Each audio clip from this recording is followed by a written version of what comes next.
we're going to move along to our next panel. A couple of words: transparency, accountability, respect for privacy, disclosure, choice. These are some of the basic values that we see reflected in business self-regulation and best practices, and we all understand these elements are essential to maintaining consumer trust. And we've already talked about trust as an essential element towards our recovery. Innovation, rapid evolution of communication, technology, and pathways, tiny mobile devices and platforms. The pace of change, I know for me, is head spinning. I'm sure for many of us, especially in new types of advertising for new media formats. And as a result, we're now confronted with some very interesting ethical marketing challenges, especially in areas such as behavioral marketing and privacy. And that's what our panel is here to talk about today. I'm delighted to introduce the moderator of this panel, Stuart Elliott, advertising columnist with the New York Times, one of our terrific media supporters for today. And as I'd mentioned earlier, the New York Times is one of our original Better Business Bureau members going back to 1922, and Catherine Mathis is on our board. Stuart has held his position with the New York Times since 1991, writing the weekday advertising report in addition to other articles and features, and In Advertising, a weekly email newsletter for the New York Times. He's highly sought after, a well-known voice in advertising reporting, not only in print media, but also as a speaker on television. He's appeared on such programs as Nightline, Biography, The News with Brian Williams, and I'm sure his expertise will guide this discussion beautifully. I know personally I'm honored and thrilled to have you here. Thank you very much, and enjoy the panel. Thank you. Thank you so much. Good morning, everybody, and welcome. I hope everybody has already turned off their various devices so that they don't chirp and ring and beep and burp and do other things while we're up here. The format is that I'm going to very briefly introduce each panelist. I believe you have a thick book of biographies somewhere in your goodie bag, so I won't dwell on any of that. Then each panelist is going to speak for a couple of minutes, hopefully just a couple of minutes. I have a big stick under the table here, which will reach out and whack them on the head if they exceed that, and sort of set up a little bit about their areas of expertise. And then we're going to get into a dialogue/discussion up here, which we hope will be a lively and interesting one. And after about, 45 minutes or so, we're going to take your questions. And I understand there are question cards that you can fill out while we're yakking away up here. So hopefully you will all be thinking of some good questions to pose to the panel members after we're done discussing the subjects. Obviously, this is an extraordinarily broad topic that we're talking about here in terms of behavioral marketing and privacy and data security and all the many myriad challenges those pose, particularly within the framework of the struggling economy, where issues are being raised that we have not heard of since the 50s, the 30s, the panic of 1891, take your pick, on apocalyptic previous manifestations of economic insecurity. The ability of technology to outrun policy, sanity, reason, and just about anything else these days is truly fascinating, and the unintended consequences of that are astonishing and are still yet to be figured out by any of us. But we're going to do our best to talk about some of those challenges right now. On my far end, or rather on the far end of the table, is Leonard Gordon, who is the director of the Northeast Regional Office of the Federal Trade Commission, an organization which had been put into a suspended animation during the last 8 years, and I understand it's about to wake up and reassert itself again and become what what Teddy Roosevelt or Franklin Roosevelt or whichever progressive Roosevelt thought it up was envisioning for it at the beginning. Next to him is Penry Price, who's Vice President for Advertising Sales in North America for a little technology company you may have heard of called Google. And Google was is on the forefront of a lot of the policies that and issues that we're going to be talking about today. And his perspective will be very interesting as a result. Next to him is Randall Rothenberg, who's the President and Chief Executive Officer of the Interactive Advertising Bureau here in New York. And he is my predecessor once removed as the advertising columnist of the New York Times, in that they removed the person before me, and then they removed him. So that's what you call once removed. Or is it twice removed?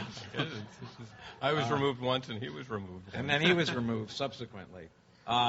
Next to Randall is Ronald Urbach, who is a partner and co-chair of the Advertising, Marketing, and Promotions Practice Group at Davis & Gilbert, here also in New York. So those are our panelists, and we're going to start off with Mr. Gordon giving his very brief précis of where we are, where we're going, and how we're going to get there. Thank you. I have now awoken from my suspended animation. Hadn't even realized I was in that state. This really is an incredibly topical panel. Last night, as I was looking through my mail, I picked up Computer World, and it says, "What Google Knows About You." That's the cover story. And Penry hadn't seen that yet, but he's now read it. But he knew all about it ahead of time. Of course. I'm sure. We know everything. I don't even really need to speak. He's already looked at my remarks. The Federal Trade Commission, up till now, has really been pushing a self-regulation framework for online behavioral advertising, and I should preface my remarks before I say another word with what I'll say today represent my views and not necessarily those of the Commission or any of its commissioners. And I think one of the reasons that the Commission has pushed a self-regulatory framework is this is an incredibly hard area to regulate for a couple of reasons. In my view, there is not a consensus among the public about where the line should get drawn on online privacy. A lot of that is because a lot of people don't understand the type of data that they provide when they surf the internet, when they look at websites, when they send email. Part of that lack of knowledge is because the technology is moving at such a rapid pace.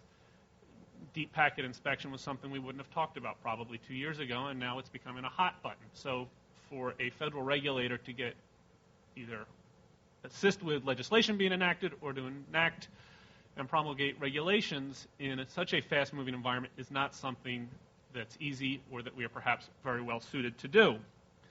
That said, self-regulation is not one of the politically popular topics these days, given what's going on in the credit and financial markets and the extent to which self-regulation is blamed for what happened in those markets. It's not a great policy tool. It's not viewed right now, at least, as a great policy tool. That may change. And I think if you look at the concurring statement that then Commissioner, now Chairman Leibowitz issued when the February 2009 self-regulation principles went out, he described those principles as really the last clear chance. This is being the last clear chance for the community that uses these tools to self-regulate. And I think that's right, not just because he's now the chairman, but I think we're one crisis away, one data breach in this area, one shocked congressman realizing his data has been spied upon, in his view, from serious legislation or a serious push from the legislature to have the Federal Trade Commission regulate here. So there are efforts underway. I know the Council of Better Business Bureaus, in consultation with several advertising trade associations, is trying to get those principles out there. And I really do hope they succeed, because my personal sense is that because of the fluidity with which the technology advances, industry is probably better suited to regulate this, assuming there's an adequate enforcement mechanism, than the government. And with that, I'll turn it over to Henry. So yeah, I didn't know about this article as well, and it's fairly intimidating to sit next to somebody from the FTC in this position, and two is to then get handed this article about Google may know more about you than your mother does. Got a problem with that. So I will say a couple things just in terms of Google's, our mission as a company, first off, which is to organize the world's information and make it universally accessible and useful. It's a big, broad mission. Only through technology could something like this obviously be attempted even. And as we all know, technology is, as Stuart mentioned, technology is a disruptor at its very core. And I think that's part of the challenge here is technology is moving very quickly. And that's all, in many ways very good and very productive for a society. And there are many questions that are raised due to technology's advancements. What we think about as a company, again, are a few key principles. One being trust. The internet is, awash with content or other technology providers, search engines, et cetera, to use. All of them actually very good. And so we sort of operate under the precipice that you are one click away from losing that user for us. So there's no barrier for somebody to change services. You don't sign up for Google and have to pay a fee or anything like that. You're one click away to use something else. So user trust is paramount for us and has been since the company was founded. The second thing I would say that we think about is speed. Technology obviously enables us to work faster and to give more results, again, from a typical search query in a faster way than we ever had sort of imagined before in terms of getting results for. I'm doing a class project with my daughter for Flat Stanley. So other parents out there with young children may be going through this right now. It's sort of a cycle that comes through every spring. And you would not believe the amount of information I can get at my fingertips around Flat Stanley and where Flat Stanley has been in the world. This obviously was never there before. And speed is important to us because all of our attention spans are getting less and less these days. And lastly is relevance. For us in the advertising business, which is what really we're going to talk about today, the concept that we understood as the beginning of Google was first, again, as a search engine. Second, as we recognized we had an idea around serving ads against the queries in the search box that many of you use, relevancy was key. And that is still paramount, again, to us, is making sure all of the commercial messages that we show, regardless in search engines, our search engine, or around the AdSense network, which are the thousands of partners we have, publishing partners, trying to make sure those ads are as relevant as possible. We know that that's good for our business. We know that's good for users as well. So, again, for us, it's about the fact that, speed, trust, and relevance are sort of the principles that we hang our hat on and hope to continue to explore with the FTC and the IB in terms of tackling some of these challenging issues. So just to frame this a bit, when I was hired by the Interactive Advertising Bureau, this is about a little bit more than 2.5 years ago, I called the one person that to whom I remain reasonably close in Washington from earlier careers. It was Ron Wyden, who's now the senior senator from Oregon, who I've known for 25 years. And I said, I'm becoming the head of a trade association, Interactive Advertising. I know you've had some involvement. What do you think? And he said, I have one word of advice for you. There's a 3-mile island of privacy out there. Your job is to make sure it does not blow up.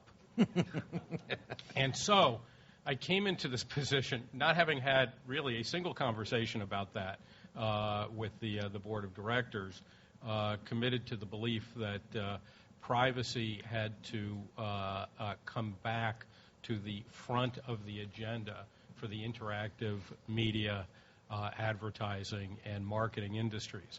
IEB began cross-industry discussions with our other sister associations almost exactly 2 years ago. In fact, I think Henry was at the very first meeting that we had with the Association of National Advertisers. So for almost 2 years, the major trade associations representing the entire value chain, beginning with the American Association of Advertising Agencies, the Association of National Advertisers, and the IAB, and very quickly then involving the Direct Marketing Association. For almost 2 years, we've been engaged in serious, formal efforts at, and unprecedented in terms of the breadth and scope, at creating a self-regulatory principles and enforcement mechanisms that would cover industry in ways that self-regulation had not to that point. I will tell you that I'm glad I worked for a big consulting firm beforehand in a staff position, because I learned what it's like to have absolutely no power and authority, which is exactly the kind of background you need to try to organize industries that together represent thousands and thousands of companies, because it has taken us about 2 years.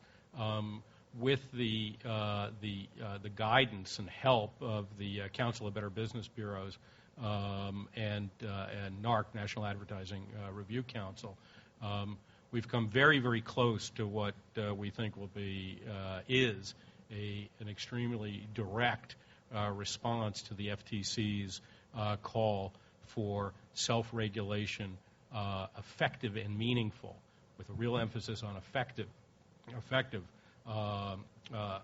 response. And we think that we're now in the process of, just to give you a little bit more background, we've been having formal gatherings with about, I don't know, is it 25 companies and associations.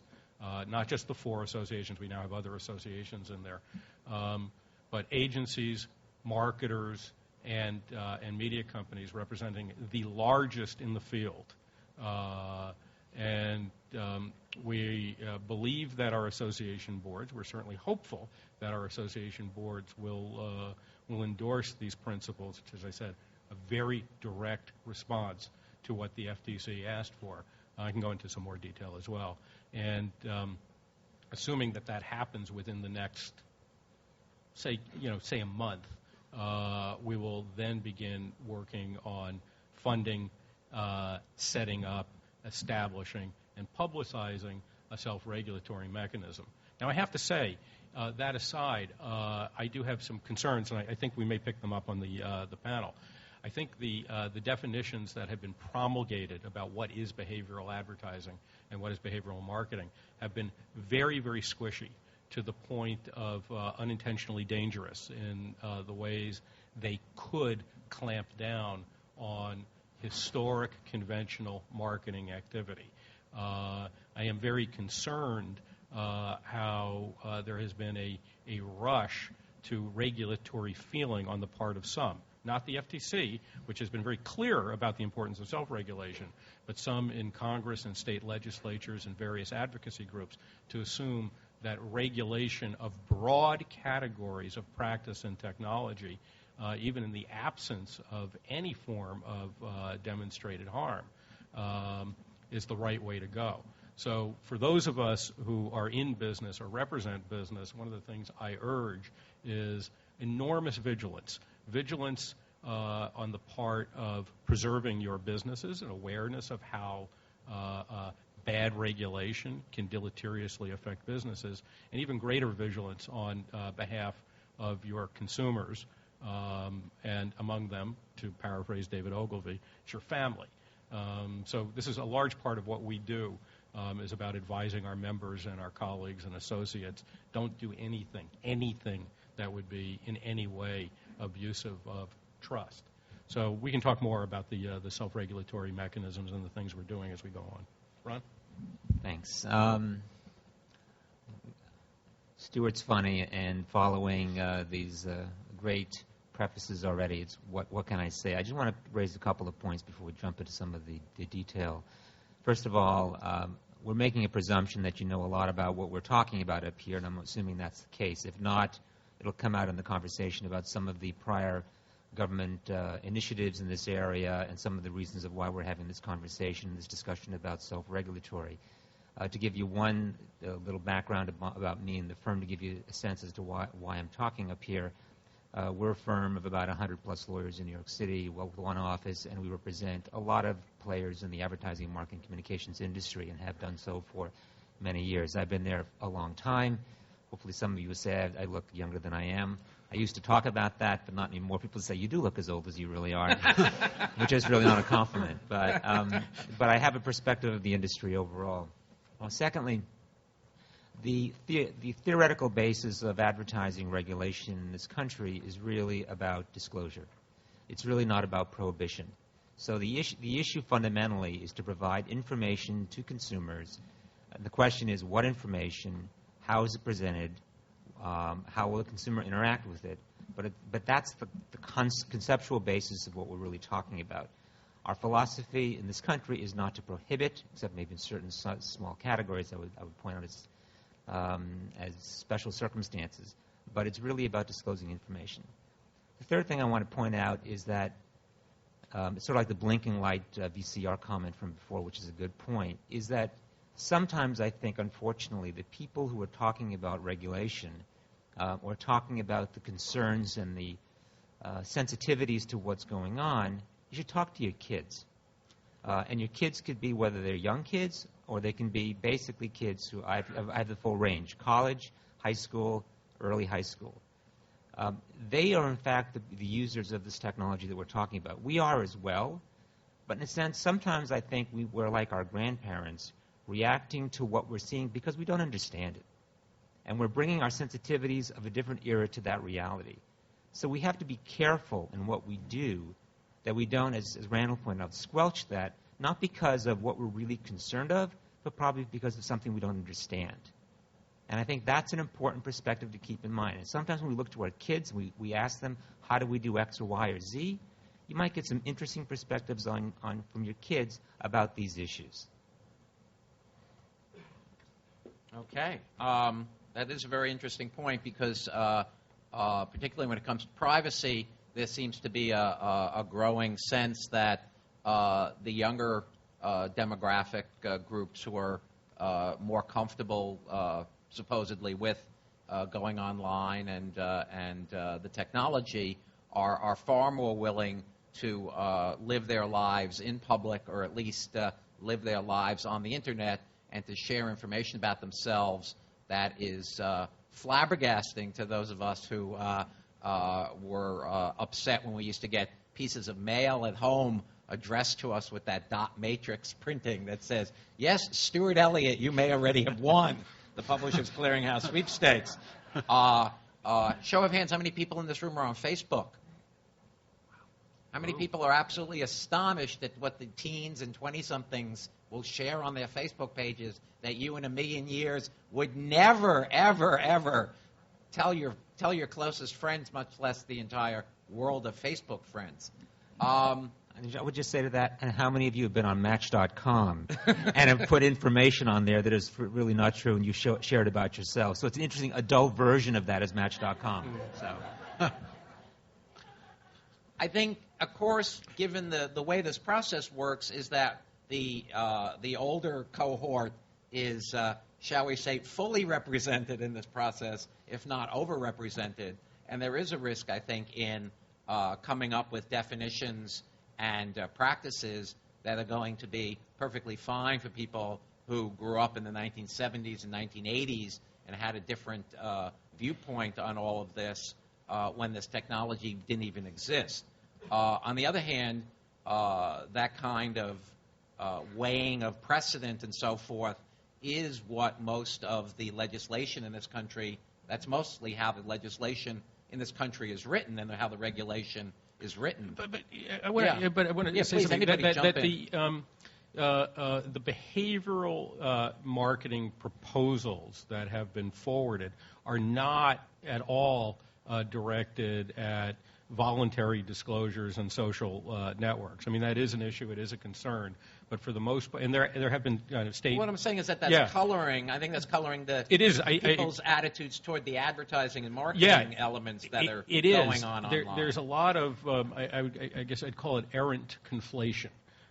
People are looking at things like photographs showing, we talked about this, photographs showing up or kids' disclosures on Facebook, and then connecting that to behavioral marketing, which is basically an ad that is served to you based on prior usage behavior. And I think we do need, as you're indicating, we need to be concerned about, first of all, differentiating and being very, very distinct. I mean, another thing that happens a lot is we tend to conflate unauthorized, inappropriate, and in some cases criminal data breaches. The loss of by government agencies of hard drives with Veterans Affairs identifiers on that. We tend to look at that and then say, oh, we ought to pass really broad categories of regulation about things like behavioral advertising. And so the FTC was actually very clear about making these distinctions, which is good. But they're not always made in legislative or advocacy context. Right, but that's true. I think in the whole context of all of this now, if you're Burger King or Domino's Pizza and one of your employees does something wrong, shall we say, in the back of the restaurant and happens to upload this onto a Google subsidiary known as YouTube, and the whole world finds out about it, every single other restaurant company and maybe every other consumer product selling company in the country is suddenly finding itself in need of coming up with emergency rules and regulations in terms of reaching out to consumers on an instantaneous basis to try to control damage. So there's sort of I think there's some sort of isn't that a good thing though, too, Stuart? Yeah. I think the fact is, do we all believe that type of thing was not happening before they had technology to share it? As ridiculous as it is that they shared it, we can say that. But the fact is that I think this is the whole idea of this sort of disruption of this technology is enabling all of us to participate and to listen to employees or purchasers of our products or services. And I think, that may be scary at first for some companies that may have not had certain practices in place to protect from standards of hiring or principles of how they work in their sort of environments. But I am much happier that I know about those things, so therefore I can actually teach my kids about these things, or again, working with my employees to discuss our own sort of behaviors that they go through. So it's been happening forever. Now we just happen to see it. Right, but I think the interesting thing here, particularly with technology, is that the very best companies in any field now are held to the standard of the worst offenders, whereas I think in the past you could sort of get by if you were some mainstream blue chip company and contend, well, we don't do that kind of thing here at Acme Consolidated Cookies or whatever. When grandma's cookies get found out that there's really no grandma in the bakery making the cookies. Now it seems, again with the technology, that so much of this is you're only as good as your worst, most evil competitor is, and particularly in this realm of regulation or these calls for regulation, I think companies, whenever there is a horror story that comes out, everyone who is a good soldier is suddenly finds themselves on the defensive. Well, I think that's true for regulation generally, and I think if you were to talk to someone who's a real free market hawk, they would say things like Sarbanes-Oxley. All that did, according to a free market hawk, would be to punish companies that were already complying with the law by making them file a bunch of reports, pay a lot of money to lawyers to help them with those reports and do all this reporting, and they were already complying with the law. That the bad guys are going to violate the law no matter what, and the good companies are essentially being taxed for that. Now, there's a lot of views along that spectrum, but I think whenever there's a nasty public incident and Congress gets involved, there's a real impetus to do something that sounds good, and frequently there are a lot of unintended consequences with that. That's why I think so far the Commission has tried to go with self-regulation so that it's more incremental, it's more technologically accurate. But the 3 Mile Island analogy, I think, is really a good one. And I think that's not just true for behavioral advertising. I think it's true for privacy legislation generally. The comment I've heard several times, and I think it's accurate, is we're one more really significant national data breach away probably from national privacy legislation. And I think it's probably true on the behavioral advertising, that there's one horrible incident, whether it's somebody being stalked by someone who works at a behavioral advertising company that got access to data and misused that data, even though it was in violation of all the company's policies and procedures, and those policies and procedures might have been fully compliant with the law and well beyond what's required by the law. I think you're really one more 3 Mile Island type incident away from both national privacy legislation and some real impetus to have behavioral advertising, either legislation or regulation. One of the things I would say is that, and my point about disclosure is to really say that, this is a situation where self-regulation is really the appropriate mechanism for dealing with something that exists, which is rapid change, change that no one has any idea as to what it will be 6 months, a year or so from now.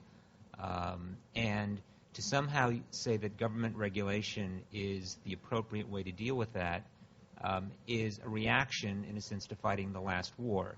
And by the point of even Stuart's comment about, look at the last 8 years, therefore self-regulation does not work. I'm not saying Stuart's saying that, but I think it may.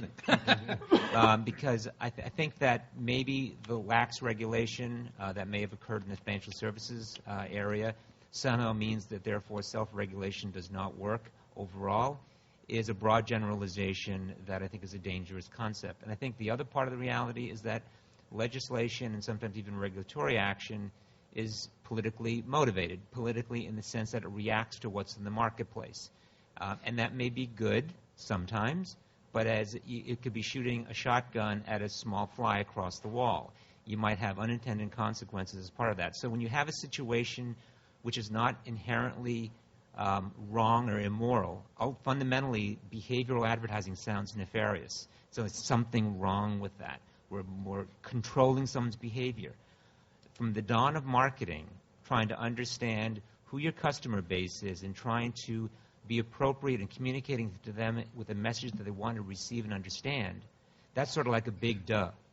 There's something I've been thinking about this a lot because a reporter asked me a couple months ago, why is behavioral marketing, why does behavioral targeting cause such anxiety? And I thought for a minute, and I guess I blurted out saying, I think it's because people relate it to behavior modification and CIA mind control experiments. And I've been thinking about that a lot because I do actually think the terminology is a terrible terminology that's gotten us into trouble because of the analogy. And in fact, it's almost 180 degrees wrong because the notion of behavioral targeting is not about behavior modification. It's about behavior conformism. It's about delivering advertising on the basis of your interests, relevant advertising on the basis of your interests. It's not actually trying to change what you do. It's trying to conform to what you do. People are responding to it as if it were neuromarketing. Yeah. Like there was some nefarious way of going into your brain and poking around. But as you know, Google can do that.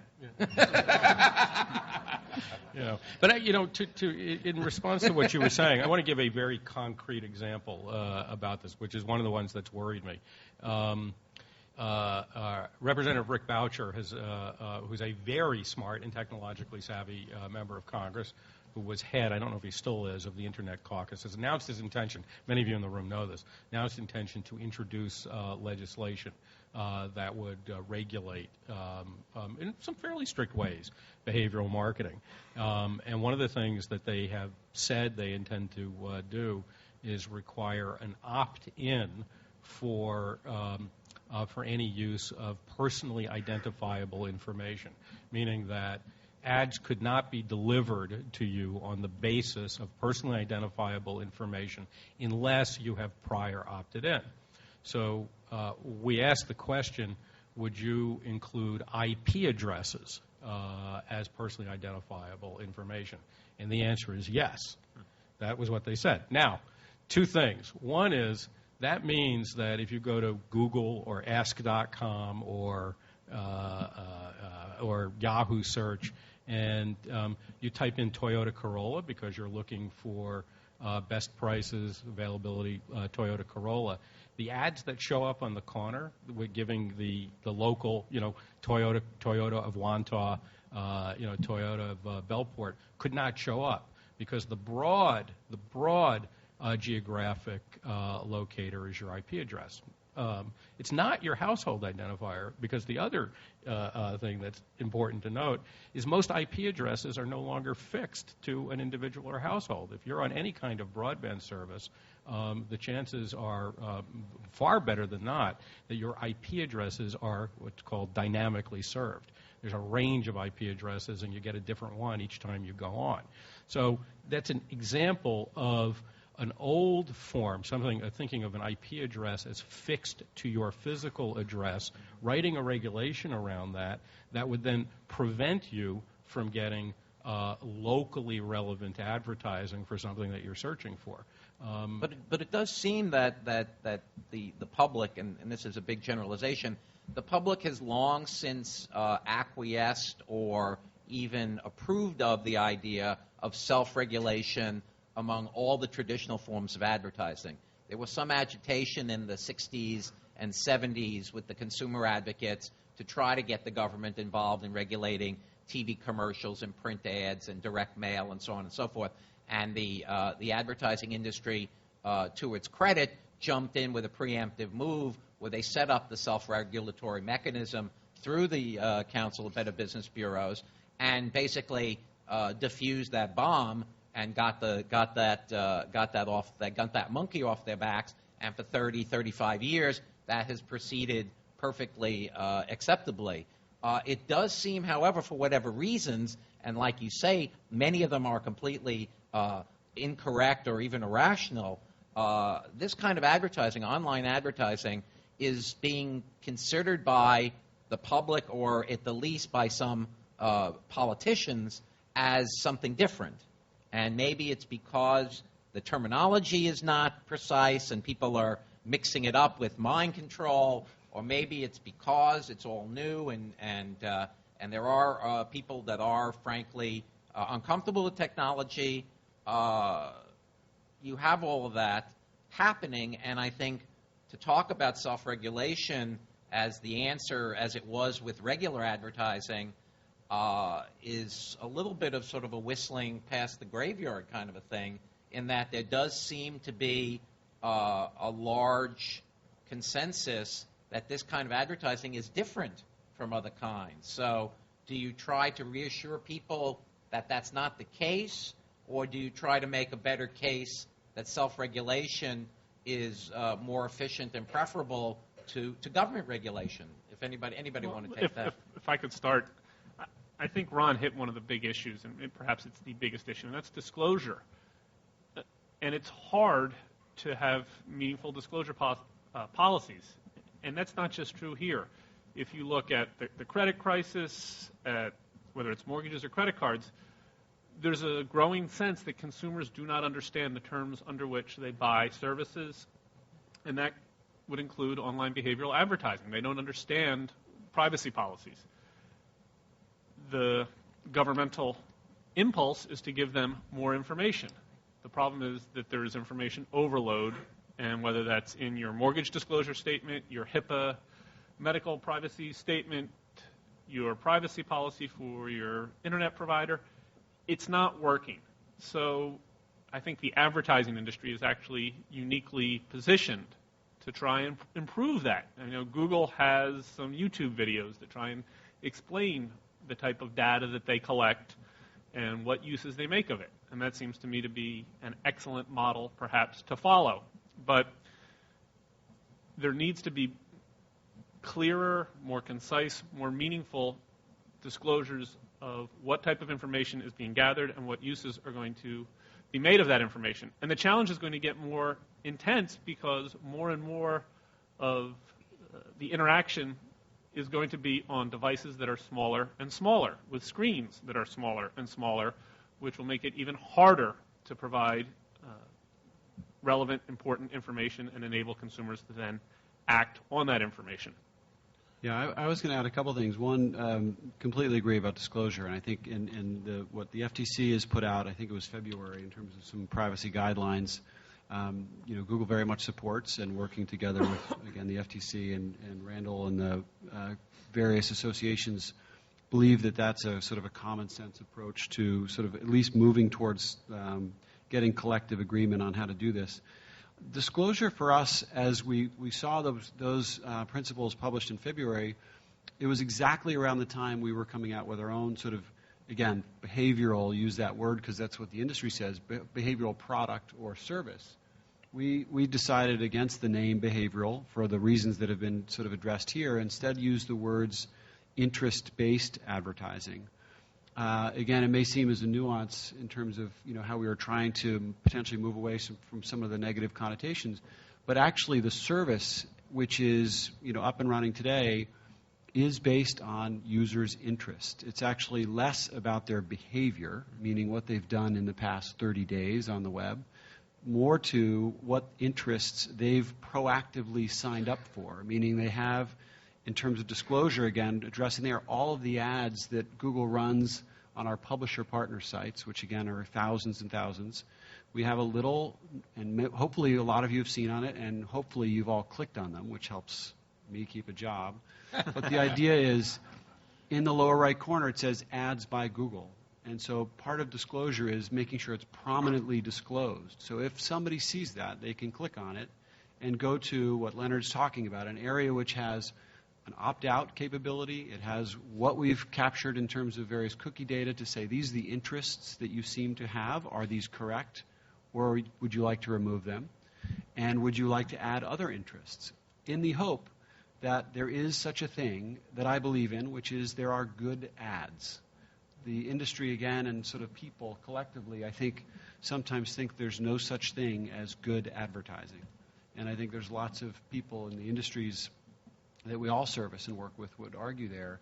And I think the more information around this opt-in or at least disclosed area to find information or to participate, again, in a discussion about my interests, gets a better result, meaning you will get less ads that would be thought of as intrusive or irrelevant. If I bought a car yesterday, I probably don't need car ads today.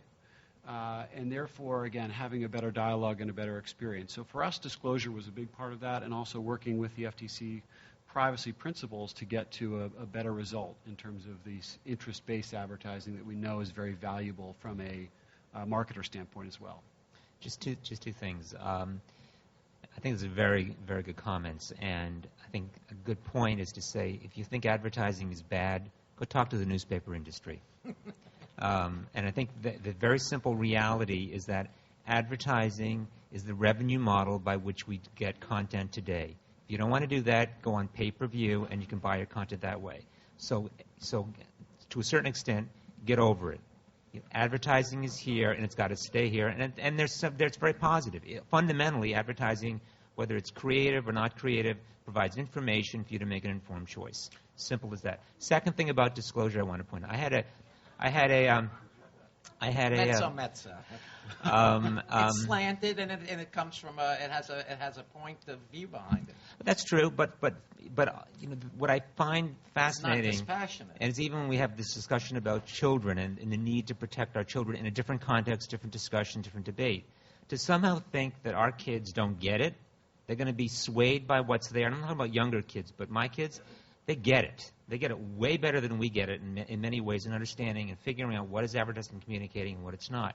But the point about disclosure I wanted to point out, there is a real important difference between providing information in a two-dimensional context, which is on a piece of paper or on a screen, and then throwing it into the marketplace. That's the concern I have about a regulatory framework which says, great idea, we're going to tell the consumer about A, B, C, D, E, and they got to do this, they got to do that, and we're going to do that. Great. Okay, advertising marketing industry, figure it out, make it happen. I was in a meeting with the chairman of the FTC in a regulatory case that I was handling, Chairman Potofsky, and it was a fight about the need to make certain disclosures clear and conspicuous. And it boiled down to a very simple fact. He pointed to the television screen and said, Ron, you see all this stuff at the bottom, all this kind of mouse type? I don't want to see it anymore.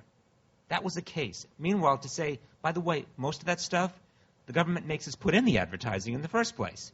So there is that kind of contrast between the need to disclose, but the reality of what the media will allow. My view is very simple. Less information, say it simpler and clearer. Not a lot of information, less information. And especially with the new media that exists today, and I mean not new media in the web, whether it's your phone or whatever it's going to be going forward, less information, say it better.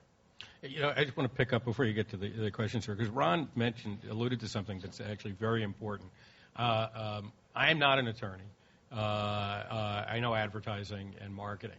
And one of the concerns I have about the whole discussion, and I also think one of the things that has gotten us into trouble is that business reality hasn't intersected with a lot of these discussions. So when we talk about the importance of interest-based advertising and maintaining that, I happen to believe it. I think all of us in business believe that that is important because it makes marketing expenditure that much more efficient and also makes consumer time expenditure that much more productive. That is all to the good. But it's important for us to remember that by far the majority of advertising expenditures in the United States, and I presume around the world, but by far the majority, are not for products and services in which we're interested. They are for products and services in which we are uninterested. And I can even give you, and that is the nature of advertising. The entire basis of the advertising industry has been about instilling passion in us, making us fascinated with things that we otherwise wouldn't pay attention to. And that is what has supported the growth of media and entertainment and information industries in this country. I'll tell you, because I just did the tally yesterday. If you look at the 2007 expenditures in the advertising industry, about $150 billion spent in the U.S. on advertising. Of that, about 85 to 90 billion, the majority, was spent on what we would call low consideration products. It's on toothpastes and detergents and individually packaged cheese slices and toys and games and candies and things like that. Things we don't pay a lot of attention to. Why is there that much money spent on that? It's because we all need these things. We need toothpaste and detergent and individually packaged cheese slices. But we don't care about it that much to go searching for information. And so the producers of these things, the Procter & Gamble's and the Unilevers and the Krafts and whatnot, need to get in front of us simply to remind us that these things exist. So when we're in the market this week, the supermarket or whatever, buying things for ourselves or our kids, we remember that we need detergent and we like Tide and all that. And are they the ones that you said? Do you think that they're going to be using this kind of behavioral or interest-based advertising? What I'm concerned more about than like say cars so or for less sexy and actually kinds of products. The question you didn't ask is how much of this is there right now. According to IAB tallies, less than $1 billion is spent on behaviorally targeted advertising. It is a very small fixture, very small in the interactive advertising scene. It's less than $1 billion out of $23 billion spent, and a blip in the entire advertising scene broadly. What I'm concerned about, again, law of unintended consequences, pass strict regulations about these things, and what happens? Do we shut down large chunks of money flow to the newspapers and the magazines and the television stations and the things that, of course, I'm concerned about, which are the interactive advertising And, media of course, some companies. people are beginning to use the recession as an argument in their behalf, saying that if we regulate this kind of advertising, it's going to smother the recovery of the economy by keeping consumers from finding out about products that they might otherwise buy if these big bad regulators weren't putting all these terrible rules in to keep these ads away from people. I'd like to ask some of the panelists whether they think the change of administrations in Washington is going to be create a climate that's going to be more favorable for regulation, or is that kind of a knee-jerk look at this because it's a Democrat in the White House and Democrats in Congress versus Republicans? I guess two things. One was, some of you may have read in the media, I think I read it in the newspaper, was a story about Senator Schumer from New York, who got a call on his cell phone from a direct seller of extended warranties. It had been the third time he'd gotten a telephone call, and it was probably a computer call to his phone. And I think it was either during a hearing or having a conference with a bunch of people. That's an example of sending getting your advertising to the wrong person at the wrong time. And that's a law of intended consequences. Someone's going to be getting something more than a phone call thereafter. But I think that's an example which I think we all are concerned about. If we have a moment like that, a 3 Mile Island moment or whatever it might be, I do think there will be a receptivity in Congress and in the administration who have other things to worry about than this, but this would be an easy kill. It's sort of like I kind of equated to parking your car on the wrong side of the street in Manhattan. It's going to be in the pier, and that's just life. Get over it. So I think we have to be aware of that reality. Secondly, I think that we live in a political world. This is a political environment. Something makes the media, then are you going to get a congressional reaction to what occurs, or specifically certainly a state reaction to what occurs? There is not going to be many people who are going to stand up and say, I think advertising is really a great idea, and the concept of being able to target ads is really a great idea. It's important, but it doesn't have a lot of wind behind its back to it. So it's tough in this environment because of that. I think that's just a reality we have to accept. The goal, I think, is to really get in place strong self-regulation, because that can proactively, I think, calm the waters a bit and not have any Charles Schumer moments. So I was thinking about, as Randall mentioned, sort of one of the downstream effects that would happen potentially some of these local businesses, at least from an IP standpoint. Google has resources to adjust our business models and change if things would happen to question some of the practices from the industry standpoint. But from a local business standpoint, I think sometimes we forget that that's a lot of this potentially would come down to. There's a lot more usage on the web. Many people are looking for local merchants, local pizza shop to call and order, etc.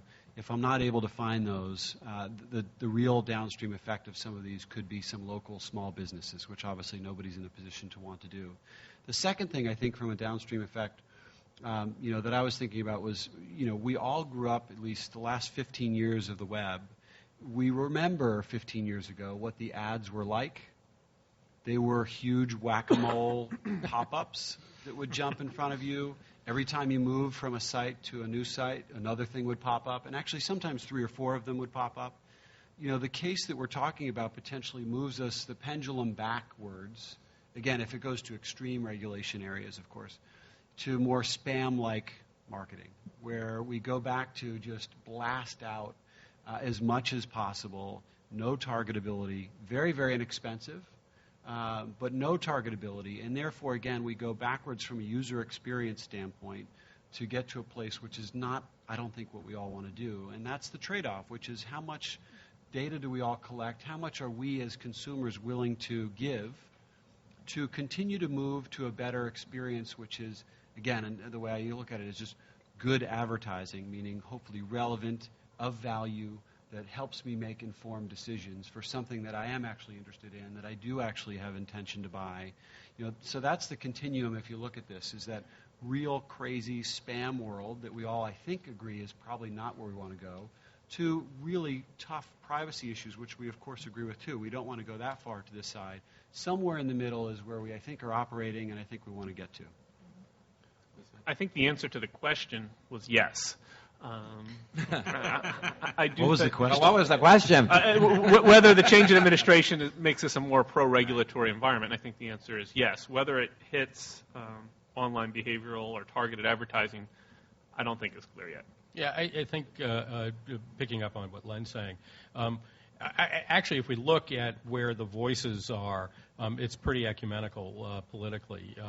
There are Republicans in the House who really want to regulate behavioral advertising. There are Republicans in the House who don't want to have any regulation at all. Similarly, there are Democrats in the House. I'm specifying the House. I mean, everybody is on different sides of the issue.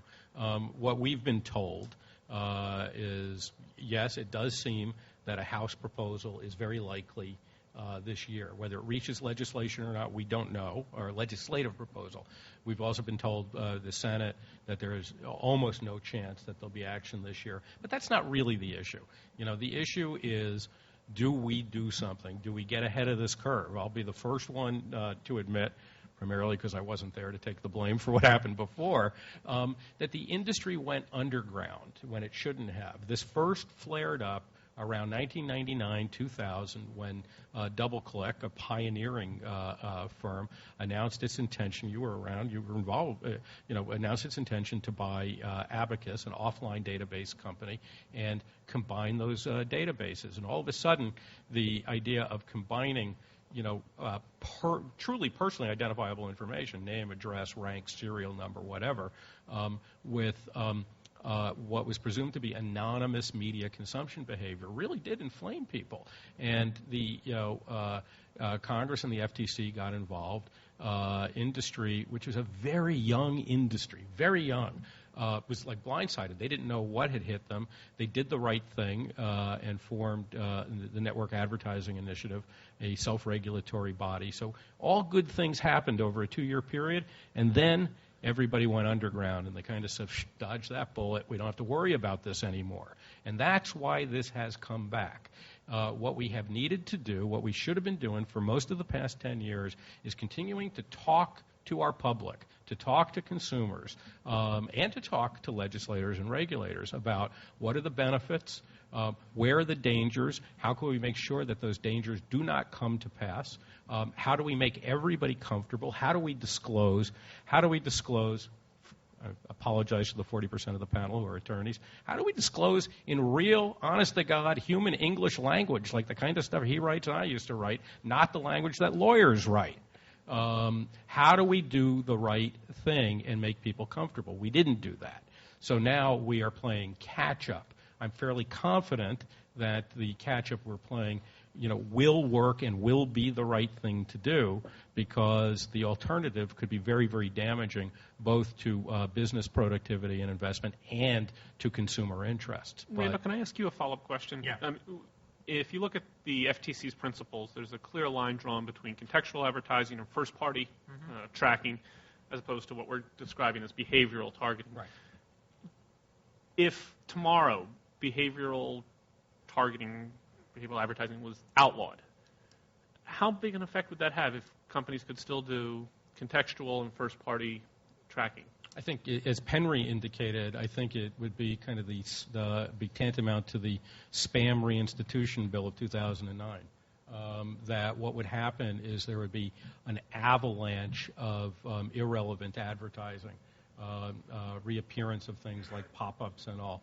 I think there actually is a continuum here, but the pendulum swings pretty wildly from one side to the other. In terms of actual impact, as I said, on behavioral targeting narrowly defined, it's not that much is spent. Not that much is spent right now. But what it will do is impinge on the ability to deliver relevant advertising, and that has, I think, the kind of unintended consequences that Henry talks about. Just one thing to follow up on that is that what you have to understand is that media has, in the broadest context, has been fundamentally and permanently changed by the development of the web and web becoming a real force. So to a certain extent, it's like, if I go back to my days of being a history major, like fighting the Wobblies to an extent, or that's probably the wrong reference, but in a sense saying we're going to go after online behavioral advertising, or call it what you will.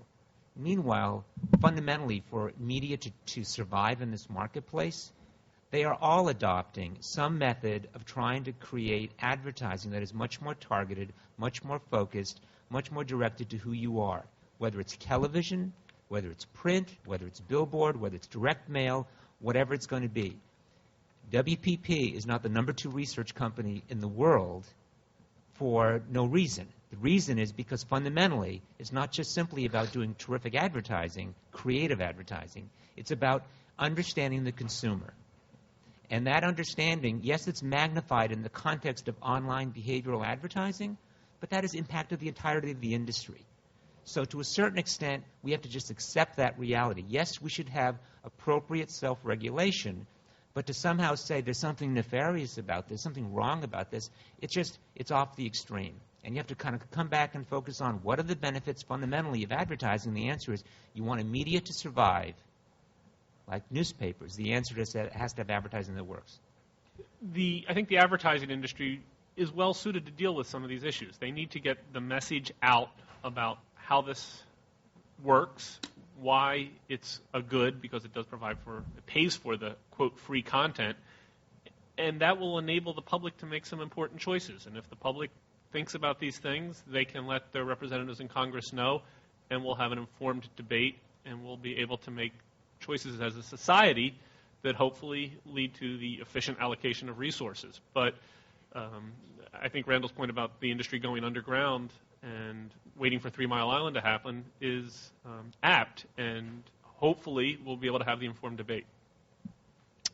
Yeah, just quickly would be that Google really believes in this, and we take this our position in the market seriously, and we want to do all we can to work again collectively with a group of industries, or this industry as well as many companies in the industry and associations, to do what's right in terms of the solution for this.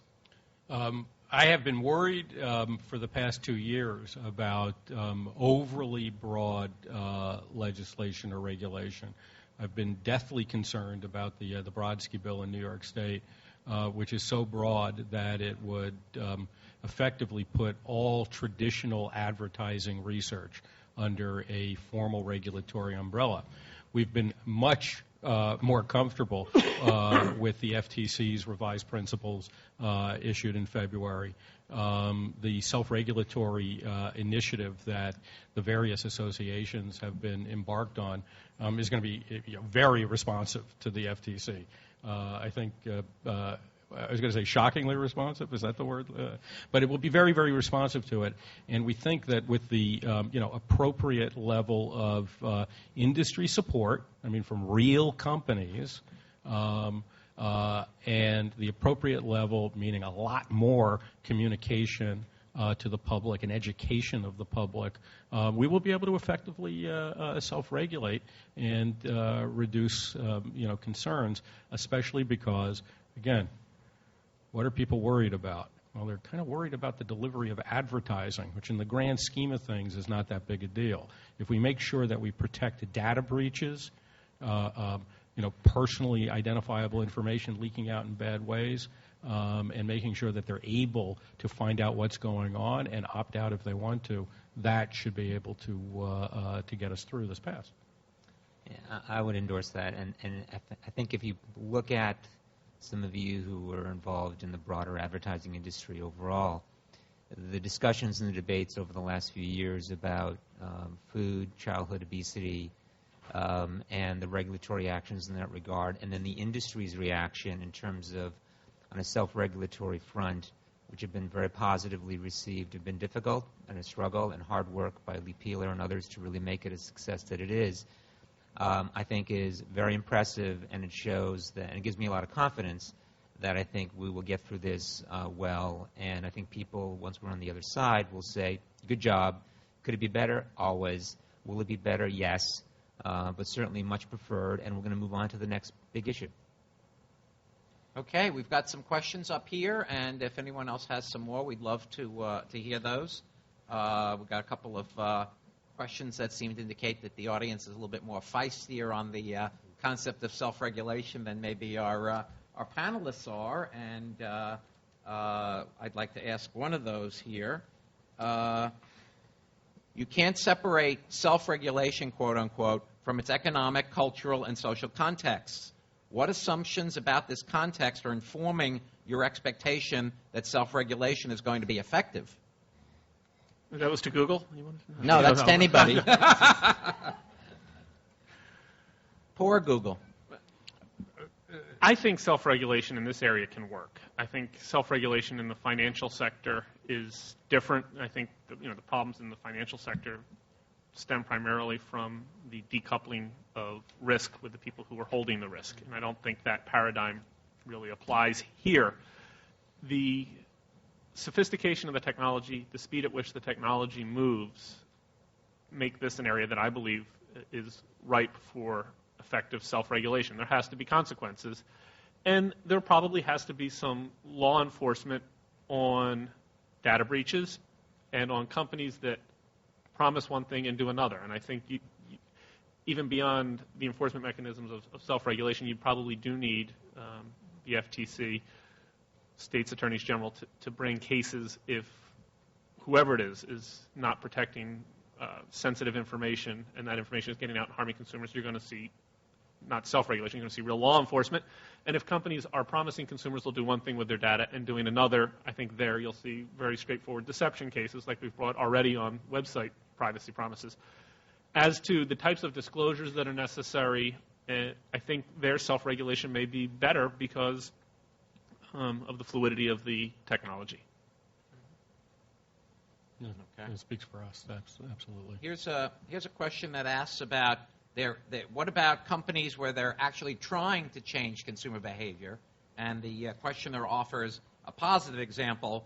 For instance, Unilever is trying to change habits and convince mothers and children to use soap when they wash their hands. The World Bank predicts a 48% reduction in diarrheal diseases as a result of this campaign in India, but of course, soap sales will go up 50%.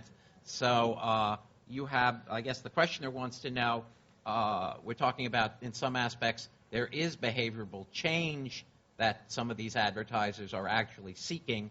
And again, there are good examples, and I'm sure we could think of some bad ones. What reassurances, again, will consumers have in a self-regulatory environment on that regard?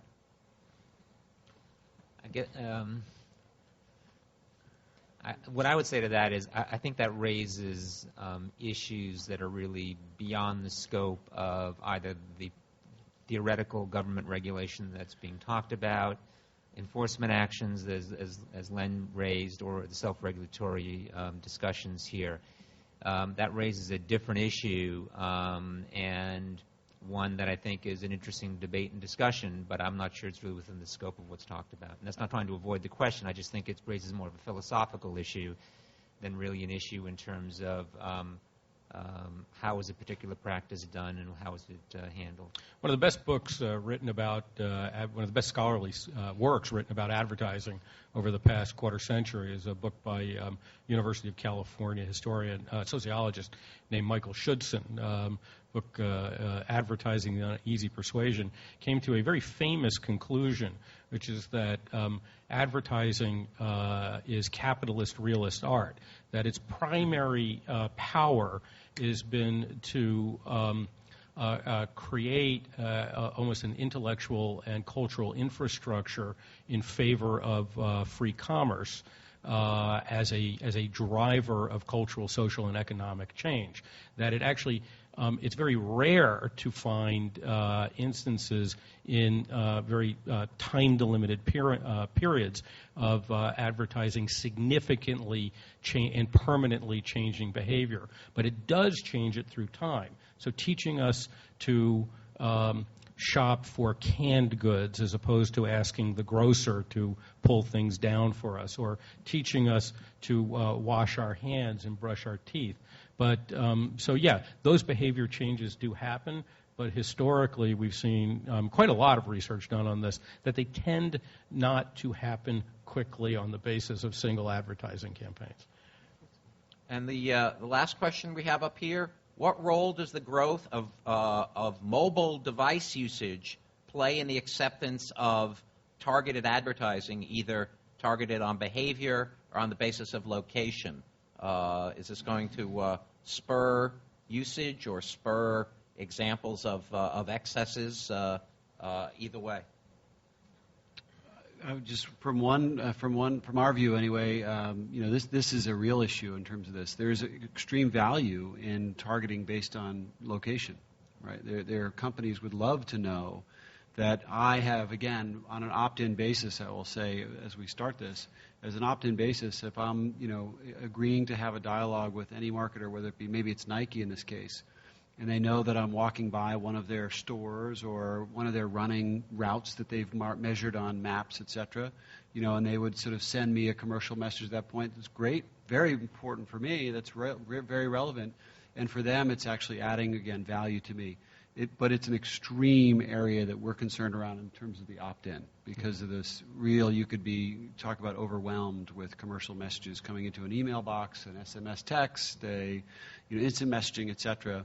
That to us would be a very clear, broad opt-in and real full disclosure in terms of how that's used. On the geo-targeting front, Apple and AT&T have actually been really smart about this. And I don't know who's the smart party, whether it's both of them together or whether it's been Apple, but I know and this is extrapolating personally, but every time I call up an application on the iPhone that has a geolocating opportunity, it always asks to, do I want to turn that on?